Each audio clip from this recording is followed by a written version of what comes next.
عبد الملک بن مروان پانچویں اموی خلیفہ اور خلافت بنی امیہ کے حقیقی بانی۔ 685 میں عبد الملک مسند خلافت پر متمکن ہوا۔ اس کی پیدائش عثمان ابن عفان کے عہد خلافت 26 ہجری کو ہوئی۔ تخت نشینی کے وقت اس کی عمر 39 سال تھی۔ مروان نے اپنی زندگی میں خالد بن یزید اور عمر بن سعید کو ولی عہدی سے خارج کر کے عبد الملک کے لیے بیعت حاصل کر لی تھی۔ مروان نے اس کی تعلیم و تربیت کی طرف پوری توجہ دی اور اس کی پرورش مدینہ کے علمی ماحول میں ہوئی۔ اس کے باوجود اس نے تاریخی مظالم کیے۔ وہ اموی حکمرانوں میں سب سے زیادہ پڑھا لکھا خلیفہ شمار ہوتا ہے۔ بادشاہ عبد الملک بن مروان بیت اللہ کا طواف کر رہا تھا۔ اس کی نظر ایک نوجوان پر پڑی جس کا چہرہ بہت پروقار تھا مگر وہ لباس سے مسکین لگ رہا تھا۔ عبد الملک نے پوچھا، یہ نوجوان کون ہے؟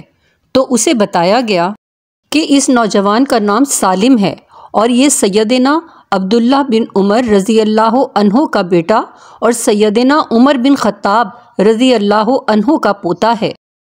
خلیفہ عبد الملک کو دھچکا لگا اور اس نے اس نوجوان کو بلا بھیجا۔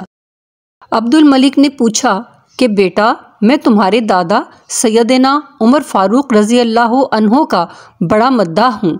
مجھے تمہاری یہ حالت دیکھ کر بڑا دکھ ہوا ہے۔ مجھے خوشی ہوگی اگر میں تمہارے کچھ کام آ سکوں۔ تم اپنی ضرورت بیان کرو، جو مانگو گے تمہیں دیا جائے گا۔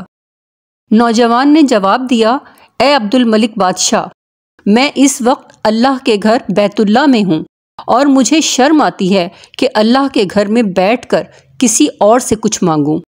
عبد الملک نے اس کے پرمتانت چہرے پر نظر دوڑائی اور خاموش ہو گیا۔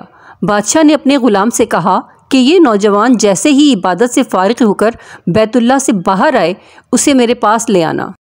سالم بن عبداللہ بن عمر رضی اللہ عنہ جیسے ہی فارغ ہو کر حرم کعبہ سے باہر نکلے تو غلام نے ان سے کہا کہ بادشاہ نے آپ کو یاد کیا ہے۔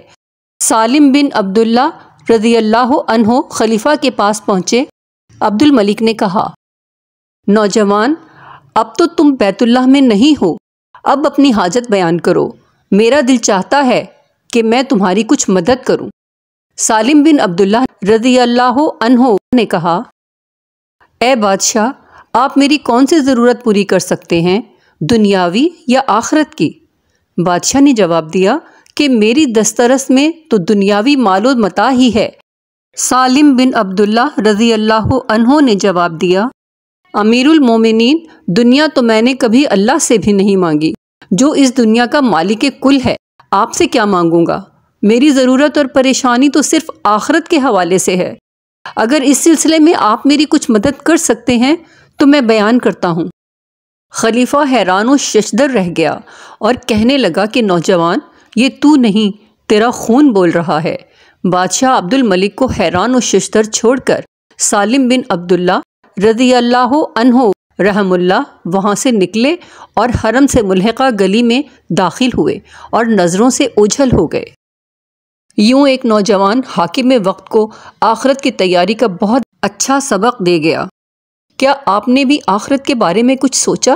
نہیں سوچا تو اللہ کے واسطے ابھی اسی لمحے سے سوچیں، کیا پتہ اگلا لمحہ ہمیں نصیب ہو یا نہ ہو۔